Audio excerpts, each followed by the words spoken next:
आज के दौर में मुझे लगता है बहुत ज़रूरी है। ज़्यादातर फ़िल्में जो हैं वो बहुत फैमिली ओरिएंटेड नहीं बन रही हैं, आप जानती हैं। कपिल शर्मा हैं इसमें बड़े ही बेहतरीन रोल में, बड़े अलग अंदाज में हैं। अमूमन आप कपिल शर्मा सिर्फ और सिर्फ कॉमेडी के लिए जाने जाते हैं, लेकिन the other side of Kapil Sharma जो आपको देखने को मिलेगा इसके अंदर। उसी दौरान ऑपरेशन सिंदूर हुआ था, तो हिंदुस्तान पाकिस्तान की जंग लग गई थी। हम लोग शूटिंग कर रहे थे, चंडीगढ़ एयरपोर्ट बंद हो गया था, ड्रोन अटैक्स हो रहे थे। रणबीर का फोन आया था तब ऐसा कि आ जाएं क्या, should I arrange for a travel, but she said no, because almost 200-250 लोगों की यूनिट थी। वो इवैक्यूएट होंगे तो सभी होंगे। सभी ने कहा कि फिल्म तो हम करते हैं यार, अभी शुरू हुई है, इसको कंप्लीट करके ही जाएंगे। रोलर कोस्टर तो रहा ही है। मेरे को लगता है हर कलाकार के जीवन जो है वो रोलर कोस्टर की तरह ही होती है। कहीं उतार चढ़ाव आए शुरुआती दौर में, कुछ फिल्म करने लगे, फिल्में रुक गई, टीवी शुरू हो गया, टीवी करते रहे। लाइफ सबकी चेंज हो गई है, हम लोगों का सोचने का तरीका, रिश्तों के मायने भी बदल गए हैं, और प्रोफेशनल रिश्तों के मायने भी बदल गए। घर के अंदर भी हम लोग रहते हैं तो झगड़े तो होते रहते हैं सबके, है ना। वहाँ पे भी आप रोज़ हैं, 100 लोगों की यूनिट है, उतार चढ़ाव रहेगा। Hi, I am Deepak Datta and you are watching me on Bazooka. Hi sir, सबसे हाय। पहले तो स्वागत है आपका बज़ुका पर। कैसे हैं आप? बिल्कुल बढ़िया, धन्यवाद। सर, सबसे पहले तो ढेर सारी बधाइयाँ दादी की शादी, थोड़ा उसके बारे में हम जानना चाहेंगे।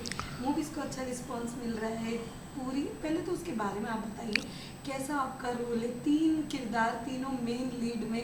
सबसे पहले तो आप क्या कहना चाहेंगे? दादी की शादी बहुत एक बेहतरीन पारिवारिक फिल्म है, फैमिली एंटरटेनर, जो कि आज के दौर में मुझे लगता है बहुत ज़रूरी है। ज़्यादातर फिल्में जो हैं वो बहुत फैमिली ओरिएंटेड नहीं बन रही हैं, आप जानती हैं। पर बहुत बेहतरीन तजुर्बा रहा। आशीष आर मोहन हमारे निर्देशक हैं जिन्होंने ये फ़िल्म बनाई है, लिखी भी है। संवाद इसके जो हैं वो बंटी राठौर साहब ने किए हैं, बहुत बेहतरीन तरीके से। श्रद्धा अग्रवाल इसकी प्रोड्यूसर हैं, और पूरी टीम बहुत बेहतरीन रही है। और जहाँ तक सह कलाकारों का सवाल है, वो नीतू जी हैं, नीतू कपूर जी, वो दादी बनी हैं, मैं उनका बड़ा बेटा बना हूँ। कपिल शर्मा हैं इसमें बड़े ही बेहतरीन रोल में, बड़े अलग अंदाज में हैं। अमूमन आप कपिल शर्मा सिर्फ और सिर्फ कॉमेडी के लिए जाने जाते हैं, लेकिन the other side of Kapil Sharma जो आपको देखने को मिलेगा इसके अंदर। बाकी सारे, रिधिमा कपूर पहली बार फिल्म में एक्टिंग कर रही हैं, तेजस्विनी कोल्हापुरी हैं, जितेंद्र हुडा हैं, अदिति मित्तल जो कि बहुत नोन स्टैंड अप कॉमेडियन है, she is playing one of the role, important role. Then Sharad Kumar sahab जो साउथ में एक बहुत बड़ा नाम है, तमिल फिल्मों में तो बहुत बड़ा नाम है वो हैं। फिल्म बहुत बहुत पारिवारिक फिल्म है, और मुझे लगता है कि ये आज की तारीख में सभी को देखनी चाहिए। परिवारों को, जो आजकल हम न्यूक्लियर फैमिलीज़ और जॉइंट फैमिलीज़ का एक जो दौर ख़त्म हो गया और न्यूक्लियर फैमिलीज़ हो गई हैं, कहीं ना कहीं माता पिता पीछे छूट जाते हैं, बच्चे अपनी तरक्की के लिए आगे निकल जाते हैं, जो कि उनका हक है। मतलब माँ बाप भी खुश होते हैं कि बच्चे अपनी अपनी तरक्की के लिए, अपनी सक्सेस के लिए अपना घर छोड़ के बाहर नौकरियाँ करने जाते हैं। माँ बाप की ख्वाहिश सिर्फ इतनी होती है कि आप जाएँ, आपकी तरक्की से तो खुश होते ही हैं माँ बाप, लेकिन पीछे मुड़ के देख लेंगे माता पिता हैं अभी। तो उस कॉन्टेक्स्ट में उस तरह की एक पारिवारिक फिल्म है जो ह्यूमर के साथ पेश की गई है, आपको हंसाती है, रुलाती है, और मुझे लगता है अनिवार्य है सभी के लिए ये फिल्म देखना एक बार। बट सर, जब ये किरदार का ऑफर आया होगा आपको, कहते हैं ना कि कोई भी किरदार हम चूज़ करने से पहले 10 बार उसके बारे में सोचते हैं। जब आपके पास ये ऑफर आया था, आपका क्या रिएक्शन? ये किरदार जब मुझे ऑफ़र हुआ था, मतलब मुकेश छाबड़ा कास्टिंग एजेंसी, उनका बड़ा धन्यवाद देना चाहता हूँ मैं कि उन्होंने मुझे बुलाया ऑडिशन के लिए, इसके लिए। और फिर डायरेक्टर ने मुझे शॉर्टलिस्ट किया। पहले मेरे पास ये मैसेज आया, और मुझे बाद में जब मैं डायरेक्टर से मिलने पहुंचा तो उन्होंने मुझे फ़ाइनल कर दिया था। और मुझे जब नरेट किया गया था ये किरदार, तो मैंने तुरंत हाँ कह दिया था, क्योंकि मेरे किरदार का नाम है जीवन आहूजा। हाँ? और वो भी अपनी माँ को छोड़ के दूसरे शहर में नौकरी करता है, और अपना एक परिवार है उसका, बीवी बच्चे हैं। कहीं ना कहीं माँ इग्नोर हो जाती है। हम सब में वो जीवन आहूजा मौजूद है, हर उस इंसान में जो अपना घर छोड़ के बाहर नौकरी करने आया हुआ है, बाहर अपना एक लाइफ जी रहा है, अपनी तरक्की के लिए आए हैं। तो वो गिल्ट कहीं ना कहीं मुझे लगता है कि हम सब में है, हम सब में वो जीवन आहूजा है। तो I could relate to the character immediately. तो आई सेड यस, मतलब ये मैं ही हूँ शायद ये, और मैंने तुरंत ही हाँ बोल दिया था। ओके, वेल सर, कहते हैं ना कि ऑन स्क्रीन तो अलग बात हो गई, बट ऑफ स्क्रीन बीटीएस की अगर हम बात करें, कुछ ऐसी मेमोरीज जो आप शेयर करोगे जो किसी को भी नहीं पता अभी तक, कुछ वहाँ पे फन हुआ, किसी से कुछ बात हुई नितिन उनसे या फिर कपिल शर्मा सर से, तो ऐसी कोई अगर मेमोरीज की मैं आपकी बात करूँ तो कुछ अगर आज आप शेयर करें। फ़न तो मतलब बेइंतहा हुआ। When Kapil Sharma is there fun तो है ही। Aditi Mittal stand up comedian है, फ़न तो बहुत। And everybody had good humour. जो भी जितने भी मौजूद जितने कलाकार या यूनिट के में सब में अच्छा ह्यूमर था। तो हंसते खेलते फिल्म बनी है। लेकिन हाँ, एक चीज़ मैं ज़रूर शेयर करना चाहूँगा यहाँ पे। जब हम शूटिंग कर रहे थे, हमने पूरी शूटिंग की है शिमला के ऊपर एक जगह है मशोबरा, ऑलमोस्ट 15-16 किलोमीटर ऊपर। तो हम जब शूटिंग कर रहे थे and we were there for almost 50 days, 50 दिन का शेड्यूल था। उसी दौरान ऑपरेशन सिंदूर हुआ था। तो हिंदुस्तान पाकिस्तान की जंग लग गई थी, हम लोग शूटिंग कर रहे थे और फैमिली बैक होम वर बड़ा परेशान थे, टेंस थे कि बहुत से परिवार के सदस्यों ने बैक होम कहा कि आ जाओ। चंडीगढ़ एयरपोर्ट बंद हो गया था, है ना, एंड ड्रोन्स अटैक्स हो रहे थे। पंजाब वॉज लाइक, हम शिमला में थे तो पंजाब नीचे था बिल्कुल। तो सब घबराए हुए थे थोड़ा बहुत। लेकिन यहाँ पर नीतू जी को भी शायद उनके बेटे का रणबीर का फ़ोन आया था तब ऐसा कि आ जाएं क्या, should I arrange for a travel. But she said no, because almost 200-250 लोगों की यूनिट थी वो, कि सभी लोग जो हैं यहाँ पे हैं तो इवैक्यूएट होंगे तो सभी होंगे। लेकिन फिर सभी ने कहा कि फिल्म तो हम करते हैं यार, अभी शुरू हुई है, इसको कंप्लीट करके ही जाएंगे and we are at a safer place, यहाँ पे कोई ड्रोन अटैक नहीं होगा। तो ये एक मुझे अब तक याद है, वो चंद दिन जब तक वो एयरपोर्ट बंद थे चंडीगढ़ के, और नियरेस्ट एयरपोर्ट चंडीगढ़ है शिमला अगर आप आना हो तो। एंड शरद सर के लिए वो कहूँगा, बीच पे वो कुछ दिनों के लिए चेन्नई गए थे तो फिर आना था उनको वापस, और चंडीगढ़ एयरपोर्ट बंद हो गया। तो वो वहाँ से दिल्ली आए, दिल्ली से by road, Delhi airport was operative, तो दिल्ली एयरपोर्ट पहुँचे, वहाँ से बाय रोड ऑलमोस्ट 8-9-10 घंटे की बाय रोड ट्रैवल करके वो लोकेशन पे पहुँचे। And that was the commitment, और एवरीबॉडी लव्ड द फिल्म। तो we wanted to finish this film and that's how it happened. तो ये मेमोरी मेरे को, मतलब ताउम्र मेरे को ये याद रहेगा कि उस माहौल में भी हम लोग शूट कर रहे थे। वेल सर, साथ ही साथ ये जानना चाहूँगी, अगर आप एक वर्ड में डिस्क्राइब करें आपकी अभी तक की जर्नी तो वो क्या कहलाएगी? एक वर्ड तो बहुत मुश्किल है, क्योंकि ऑलमोस्ट 25 साल की यात्रा है। तो 25 साल को एक शब्द में, एक अल्फाज में समअप करना बड़ा कठिन है। बट हाँ, एडवेंचरस अंग्रेज़ी में कहूँ तो बहुत, और हिंदी में कहूँ तो रोमांचक जर्नी रही है। तो लंबी जर्नी है। हम आए, I am born and brought up in Delhi, तो सभी अमूमन रंगमंच से शुरू होते हैं। रंगमंच से हम भी जुड़े रहे शुरुआती तौर में, मुंबई में भी रंगमंच करते रहे। फिर टीवी में, जैसा कि आप जानते हैं, मैं काफ़ी काम करता रहा। फिल्में चंद की हैं मैंने, 10-12-13 फिल्में शायद, ऑलमोस्ट 15। बट हाँ, ज़्यादातर टीवी में फिर लगे रहे। टीवी देन फिर डेली सोप्स शुरू हो गए 2001 के आसपास, 2000 के आसपास से। फिर वो एक्टिंग की नौकरी से लग जाती है, आप डेली सोप में आप शूट करते हैं रेगुलर। तो जीवन की यात्रा जो है बड़ी कमाल होती है। वैसे ही एक्टर की यात्रा भी, इसी लाइन में भी यात्रा वही होती है, उसमें उतार चढ़ाव चलते रहते हैं, सुख दुख के साथ तभी रोमांच है। बाग में अगर एक ही कलर के फूल होंगे तो आपको स्वाद कहाँ आएगा। बट क्या रोलर कोस्टर जैसी लाइफ रही है, कभी ऊपर चढ़ी या कभी यार, नीचे आई है, वैसा कोई अगर चीज़ आज आप शेयर करना चाहें? टोटली रोलर कोस्टर तो रहा ही है। मेरे को लगता है हर कलाकार के जीवन जो है वो रोलर कोस्टर की तरह ही होती है। कहीं उतार चढ़ाव आए शुरुआती दौर में कुछ फिल्म करने लगे, फिल्में रुक गई, टीवी शुरू हो गया, टीवी करते रहे। फिर 2002 में अगर आपको याद हो तो बहुत सारी भगत सिंह फिल्म बन रही थी। भगत सिंह, शहीद भगत सिंह के ऊपर बहुत फिल्में बनी। एक भगत सिंह, अजय देवगन बने थे, बॉबी देओल, सोनू सूद, और एक भगत सिंह मैं भी बना था उस टाइम पे, मेरी भी एक फिल्म थी। रामानंद सागर साहब उसको बना रहे थे। क्योंकि सभी फिल्में एक साथ आ गई थी तो मेरी वाली फिल्म जो है रिलीज़ नहीं हो पाई थी। तो फिर वापस टीवी में आए, और तो उस तरह का पूरा रोलर कोस्टर लाइफ ही रही है। मुझे लगता है मेरी क्या, मतलब हर कलाकार की वो रहती है। बट आपको अगर वो पैशन है, वो आपको जो मज़ा है, या फिर वो अंदर से जो वो स्वाद है इस लाइन का, तो वो हर कलाकार जानता है कि उसके लिए वो कला क्या है। वेल सर, जैसे अभी आपने कहा कि टेलीविज़न में ज़्यादा जर्नी हुई है, अगर मैं आपसे बात करूँ, जैसे अभी हम मैंने एक चीज़ देखी है कि अब टेलीविज़न ऐसा हो गया है कि टीआरपी बेसिस हो गया है। अगर टीआरपी नहीं, आपके शोज़ बंद हो जाते हैं। सेकंड चीज़ कि इंटरनली रातों रात एक्टर चेंज कर दिए जा रहे हैं। अपने ही को स्टार से को स्टार का नहीं जल रहा है, जिस पे वो लोग एक दूसरे पे एलिगेशन लगा रहे हैं। सर बिफोर अगर हम देखा जाए, पूरी फैमिली एक साथ बैठकर पूरी वो टीवी देखती थी, आजकल वो नहीं रहा। आप कितना मानते हो और आपको ये चेंजेस कितने नज़र आ रहे हैं? बड़ा अच्छा सवाल है आपका। ये चेंजेस तो हैं वो, और इसीलिए कहीं ना कहीं जो मैंने फिल्म की है दादी की शादी, वो भी क्योंकि हम देखिए लाइफ सबकी चेंज हो गई है, हम लोगों का सोचने का तरीका, रिश्तों के मायने भी बदल गए हैं, और प्रोफेशनल रिश्तों के मायने भी बदल गए। टीवी भी अब बड़ा मेहनत का काम है। टीवी आप जानते हैं कि रोज़ आता है, 7 डेज अ वीक हो गया अब तो। कलाकार भी वहाँ पे 25 दिन 30 दिन वहीं पे हैं, काम कर रहे हैं।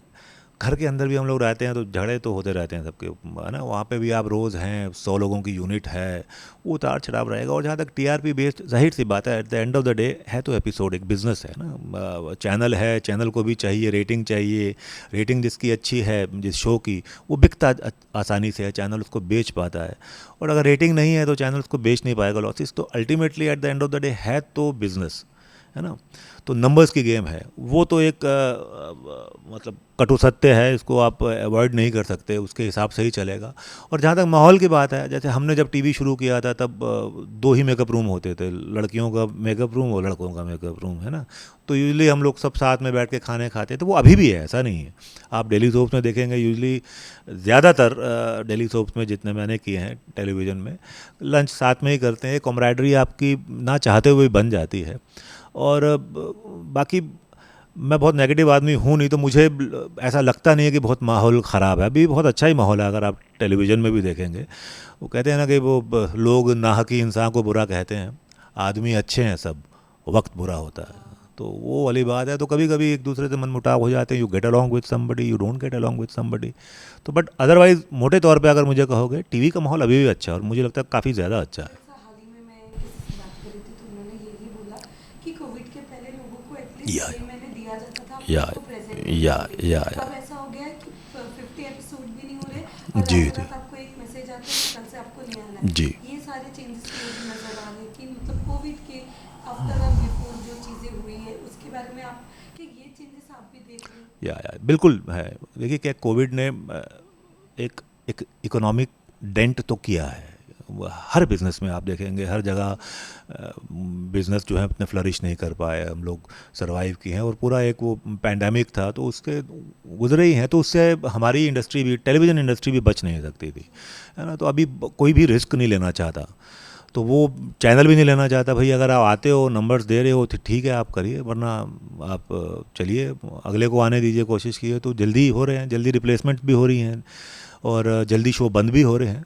तो हाँ, थोड़ा सा परेशानी वाला तो बात है, लेकिन but this is what it is, once in Rome live like Romans.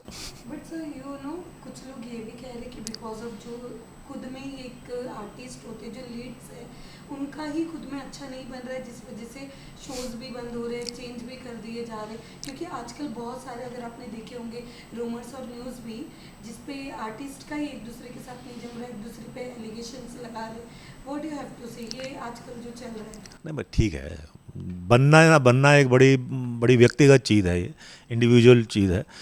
बनती है या नहीं बनती है, ये तो बहुत दो इंडिविजुअल पर डिपेंड करता है। वो इट्स ऑलमोस्ट लाइक मैरिज में भी, शादियों में भी यही होता है कि वो आप बन रही है नहीं बन रही है, तो वो दो लोगों में बन ही जाए ये भी ज़रूरी नहीं है, और ना ही बने ये भी ज़रूरी नहीं है। तो ये बड़ा व्यक्तिगत चीज़ है, तो इस पर तो मैं बहुत ज़्यादा खुलासा नहीं कर सकता हूँ। जिनकी बनती है उनके बारे में भी, लेकिन जब नहीं बनती है तो न्यूज़ भी बड़ी अच्छी बनती है। ना बनने की न्यूज़ अच्छी बनती है, बनने की न्यूज़ इतनी अच्छी नहीं बनती, तो आप भी जानते हैं। वेल सर, इसी के साथ साथ मैं ये भी जानना चाहूँगी, अभी तो आपने टेलीविज़न भी किया, मूवी भी किया, ऐसा कौन सा प्लेटफॉर्म है या ऐसा कौन सा किरदार है जो आप एक्सप्लोर करना चाहोगे? बहुत कुछ। मैं आई एम लुकिंग फॉरवर्ड, कुछ अच्छा ओटीटी पे काम, फिल्में कुछ अच्छी करना चाहता हूँ। कुछ अच्छे नेगेटिव रोल्स करना चाहता हूँ। लेकिन हालांकि बड़ा लाइटर रोल है ये दादी की शादी में, क्योंकि फिल्म उस तरह की है, but I would love to do some negative roles, you know. और कलाकार, मुझे लगता है किसी भी पर्टिकुलर किरदार से अपने आप को बांधना नहीं चाहिए। किसी भी कलाकार से आप पूछेंगे, सब ये कहेंगे मैं हर तरह का रोल करना चाहता हूँ, मुझे I want to explore each and every character, हर तरह का इमोशन को एक्सप्लोर करना ही मुझे लगता है कलाकार की ख्वाहिश होती है। और मुझे भी हर तरह का रोल करने का मेरी ख्वाहिश है। मैं चाहता हूँ मुझे अलग अलग तरह के किरदार मिले। एक ही ढर्रे में बंधे रहना बड़ा मुश्किल काम होता है किसी भी कलाकार के लिए। आप किसी से भी पूछेंगे वो यही कहेगा कि भाई एक ही तरह के रोल करना तो कोई नहीं चाहता। तो you want to explore different emotions. But sir negative किरदार की, अगर कोई नेगेटिव किरदार कर रहा है, आजकल ट्रोलिंग बहुत इजीली हो जा रही है, तो उस चीज़ से आपको थोड़ा ऐसा लगता है कि अगर मैं नेगेटिव किरदार में आया तो फैंस या जो ऑडियंस है वो क्या रिएक्ट करेगी? नहीं नहीं, किसी भी कलाकार को ये सोचना नहीं चाहिए। मैं तो बिल्कुल नहीं सोचता हूँ। अब वो काम करना चाहिए, बट ट्रोलिंग और ट्रोल मत पढ़ो यार। आप पढ़ेंगे तो ट्रोल हो रहे हैं, तो अगर आप वो नहीं देख रहे तो आपको अपना ईमानदारी से काम करें। At the end of the day आप कितने ईमानदार हैं अपने किरदार की तरफ, वो इम्पोर्टेंट। आप ईमानदारी से अपना रोल कीजिए। ट्रोलिंग जिसने करनी है, जिसने तारीफ़ करनी है, वो सेकेंडरी चीज़ है। अगर आप शुरुआत ही तौर में अगर किरदार को देख के इस तरह से करेंगे कि यार इसमें ट्रोलिंग होगी या इसमें लोग ये कहेंगे या वो कहेंगे, तो आप जस्टिफाई कर ही नहीं पाएंगे कभी किरदार को। तो मैं उस तरह से सोचता भी नहीं हूँ। वेल सर, इतने सारे रियलिटी शो आ रहे हैं, अगर कभी अब आपको मौका मिले, कौन सा रियलिटी शो आप देखते हैं या आप करना ही नहीं चाहेंगे? पता नहीं, इस सवाल का जवाब तो नहीं दे पाऊँगा, बट बट रियलिटी शो, हाँ रियलिटी शोज़ देखते हैं। बिग बॉस भी देखे हैं, ख़तरों के खिलाड़ी भी देखा है, बहुत सारे आते हैं। जैसे वो शेफ़ का कुकिंग शो आते हैं, बहुत सारे आते हैं। जाहिर सी बात है, किसी भी शो का हिस्सा होने का ऐसा कोई परहेज़ नहीं है। डिग्निटी के साथ अगर होता जाए तो क्यों नहीं करना चाहेंगे। बट अगर आपको जिसमें दिल हो या आप जाना चाहते हो, वो कौन सा रियलिटी शो है? यार मैंने ऐसा कुछ वाकई शॉर्ट लिस्ट नहीं किया हुआ। मतलब for me as an actor, अगर इफ़ यू आस्क मी, तो would like to explore each and every avenue. कुछ भी जगह हो मैं उसको एक्सप्लोर करना चाहूँगा जहाँ मैं एज एन आर्टिस्ट जा रहा हूँ, तो वो मेरे लिए ठीक है। मुझे उसमें मैं बहुत बायस नहीं हूँ कि इसमें जाना चाहता हूँ या उसमें नहीं जाना चाहता हूँ। ओके। वेल, जल्दी आप कहाँ नज़र आने वाले अब? अब बहुत जल्दी कुछ फिल्में हैं, अभी उनके बारे में बता नहीं सकता हूँ। बहुत अच्छे किरदार हैं और बड़े मुख्तलिफ किरदार हैं, आप देखेंगे उसमें। और बहुत जल्दी ही उसकी न्यूज़ भी आएगी। अगली मुलाकात जब करेंगे तो उसके बारे में भी विस्तार से बताऊँगा। बहुत बहुत अच्छे फिल्में हैं कुछ, वो जल्दी आपको पता चलेगा। वेल, लास्टली आपके ऑडियंस और फैंस के लिए क्या मैसेज देना चाहेंगे? देखिए, फर्स्ट एंड फॉरमोस्ट, दादी की शादी आपके नियरेस्ट सिनेमाघरों में लगी हुई है। और मुझे लगता है हर पुत्र या पुत्री को अपने माता पिता, दादा दादी को जाके ये फिल्म दिखानी चाहिए। आप मानेंगे नहीं, हमने मीट एंड ग्रीट कई शोज़ में जाकर करी है जहाँ पे सीनियर सिटीज़न थे। I have seen them crying, और हाथ जोड़ जोड़ के उन्होंने थैंक यू कहा कि आपने ये फिल्म बनाई है। क्योंकि सीनियर सिटीजन्स को लेके, है ना, हमारे बुज़ुर्गों को लेके कोई सिनेमा बनता नहीं है। और बहुत ही ज़्यादा मैंने ये देखा है कि जो सीनियर सिटीज़न हैं उनके लिए आप बोलते हैं कि यार ये फिल्म OTT पे तो आ ही जाएगी, उस पर देख लेना। कहाँ जाओगे पापा आप, हैं बाबूजी, आप कहाँ निकलोगे घर से बाहर, माता जी कहाँ जाएंगे आप, अभी आ जाएगी 2 महीने के अंदर, आप OTT पे देखें। नहीं, आप उनको लेकर जाइए, उनको ये सिनेमा घर में फ़िल्म दिखाइए। और मैं आपको यकीन दिलाता हूँ, ये बड़ी प्यार से बनाई हुई, प्यार के लिए फ़िल्म है। आप उनको लेके जाएंगे, वो आपको बहुत आशीर्वाद देंगे, है ना। आपके माता पिता, दादा दादी, नाना नानी, सबको लेके जाइए। चाचा चाची, ताऊ जी, ताई जी, मामा मामी, सबको लेके जाइए। मैं यकीन दिलाता हूँ आपको कि उनको बहुत पसंद आएगी। मैंने मीट एंड ग्रीट किया है कई थिएटर्स में जाके, शो के बाद वो रोते हुए निकले हैं, हंसते हुए निकले हैं, आशीर्वाद देकर गए हमें, और थैंक्स कहा है कि आपने ऐसी फिल्म बनाई है। ऐसी फिल्में बननी चाहिए और चलनी चाहिए। अगर चलेंगे नहीं तो फिर बनेंगे नहीं। तो मुझे लगता है हम बहुत बड़ा एक अपने जीवन का बड़ा एक हिस्सा, बहुत अपने माता पिता या अपने बुज़ुर्गों के लिए हम वो खो देंगे। तो प्लीज़ जाइए अपने नियरेस्ट सिनेमा घर के अंदर। दादी की शादी बहुत बेहतरीन पारिवारिक फिल्म है। Thank you sir. Thank you very much.